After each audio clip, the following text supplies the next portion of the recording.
Everyone, Hannah here with Women's Studies 392. So this week, week 3, we are discussing Western exceptionalism, or the idea that the way that Western societies construct society and social aspects of our lives is somehow superior and better and more forward-thinking than non-Western societies. So, in the Wilchins text, you're going to be reading some stuff about like intersex infants, and then we'll get into some Judith Butler, thinking about the problems of identity and thinking through post-structural theory a little bit more. And so these are all things to sort of keep in mind as you think about Western exceptionalism. Now in Hawaii, we have local culture and we have a lot of Native Hawaiian culture influenced with how things like sexualities and genders are perceived. And yet, I still have found while teaching women's studies and sociology classes at UH that sometimes my students will want to write things or say things like, well, in the United States, we're really lucky because it's safe for the LGBTQ plus community. And we're a safer country and have more rights for the LGBTQ plus community than other backward societies. And so mentalities and ideas and discourse rooted in that type of ideology is really problematic, right? Because it creates this binary where you're associating Western ideas of sexualities and genders with being good and non-Western ideas as being bad and backward.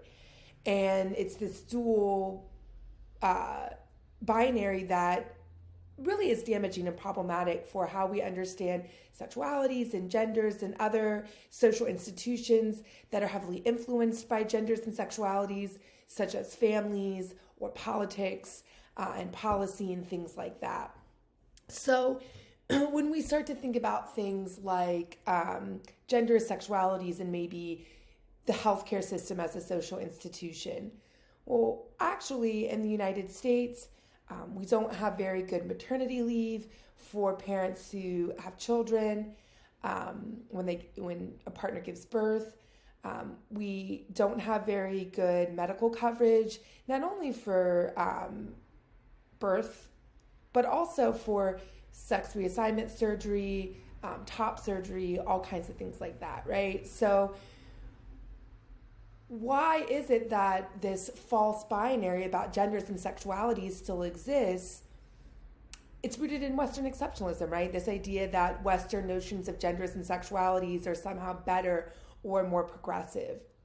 And so especially in the month of June, which is Pride Month across the country and really in other countries as well, think about like, why do you think that the United States has more rights and more freedoms for the LGBTQ plus community, or even for women for that matter? And how is that maybe a false narrative that the United States perpetuates, and what purpose does that serve? You might also think about what Wilchins would say about that, what Butler would say about that, what Michel Foucault would say about that, because they're really trying to deconstruct this binary that Western notions of genders and sexualities are somehow superior compared to non-Western societies or compared to developing societies.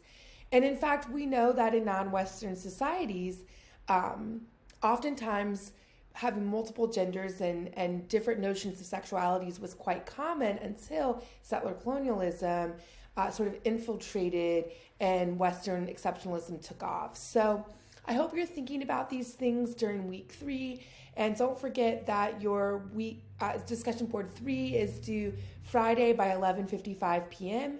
and you need to respond to at least one of your classmates that Sunday by 11:55 p.m. As always, if you have any questions or comments, feel free to email me at hannahli@hawaii.edu.